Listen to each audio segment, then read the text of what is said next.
এমন মনোরম পরিবেশ এবং এমন সৌন্দর্য তোমরা একমাত্র গ্রামেই কিন্তু পেতে পারো। ভিডিওটা তোমরা দেখতে থাকো, আজকের গল্প তোমাদের সাথে আমি শেয়ার করি।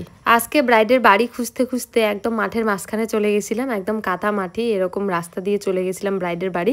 তো এই যে দেখছো আজকের মিষ্টি ব্রাইডের কিছু কথা তোমাদের শেয়ার না করলেই নয়। আমরা বেরিয়েছিলাম, প্রায় টাইম দেওয়া ছিল দিদিকে 3টার দিকে, আমরা বাড়ির থেকে বেরিয়েছিলাম 2টার দিকে।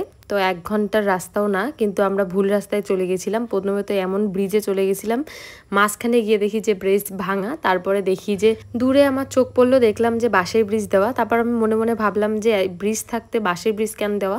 তারপর গাড়ি চালিয়ে মাঝখানে দেখি যে ওমা ব্রিজটাই ভাঙা। কি আর করা যাবে, গাড়ি ঘুরিয়ে তারপর বাঁশের ব্রিজ দিয়ে যেতে হলো। তারপরে যা ঘটলো, মেন রাস্তা দিয়ে না গিয়ে একদম মাঠের মাঝখানে আমি গাড়ি লাগাই দিছি, ওইভাবেই কাদামাটি হয়ে ব্রাইডের বাড়ি পৌঁছে গিয়েছিলাম। আর ব্রাইডের বাড়িতে গিয়েই দেখি ব্রাইড এত পরিমাণে কান্না করছিল এবং আমাকে দেখে আরো বেশি কান্না করছিল। এখন গল্পটা তোমাদের সাথে শেয়ার না করলেই নয়। আগের ভিডিওতে একদিন আমি বলেছিলাম যে কিছু কিছু সম্পর্ক হয়তো এমনই হয় যেটা রক্তের সম্পর্ক না থাকলেও অনেক বেশি। সেই রকমই এই দিদিটা বেশ 2-3 মাস ধরেই আমাদের মধ্যে কথা হয় এবং এমন ভালো একটা সম্পর্ক হয়ে গেছে একদম দিদি আর বোনের মধ্যে। পৌঁছানোর সাথে সাথেই এত পরিমাণে কান্না করছিল আমাকে দেখে।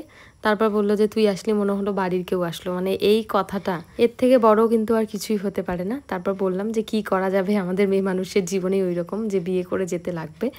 তো দিদি হচ্ছে দিদির মাকে ছাড়া কোথাও থাকে না, এটা অভ্যাস নেই দিদি, তো তার জন্যই প্রবলেম হচ্ছিল, ভীষণভাবে ঘাবড়ে গিয়েছিল। এবং মানে আমি এমন ব্রাইড কমে দেখেছি যে শ্বশুরবাড়ি গিয়ে এত পরিমাণে কান্না করে, সারা দিন নাকি কান্না করছে। বললাম অনেক কান্নাকাটি হয়ে গেছে, এখন কান্না অন্ততপক্ষে বন্ধ করো, না হলে সাজাতে খুব অসুবিধা হবে। তোমাদের সাথে গল্প করতে করতে লুক কিন্তু কমপ্লিট। যাই হোক, অল ওভার লুক দেখে জানো যে আজকের রিসেপশন লুক তোমাদের কেমন লাগলো।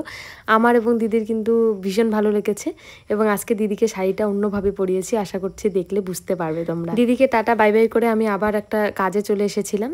মাথাভাঙ্গা কলেজ মোড়ে ছিল আমার আজকে মোহরের একটা লুক। তো এসেই প্রথমে ব্রাইডকে জিজ্ঞেস করে নিয়েছিলাম কি লুক পছন্দ, বলছিল একদম সিম্পল আর সোবার একটা লুক রাখো।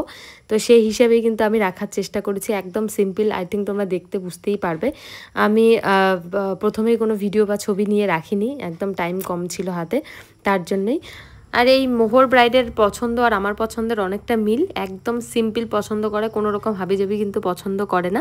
এর আগে একটা ব্রাইড ছিল, বলছিল যে ওই রকম আই মেকআপ আমাকে করে দাও, তো সেই রকমই আই মেকআপটা রেখেছি, একদম সিম্পল, কোনো রকম কোনো হাবিজাবি কিছু পছন্দ করে না, যেটা আমার পছন্দের সাথে অনেকটাই মিল। ফারুক আমাকে চিনতেই পারবে না,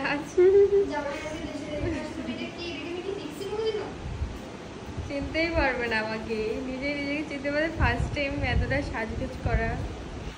কেমন লাগছে বলো? দারুণ লাগছে, আমি প্রথম সাজলাম এরকম ভাবে।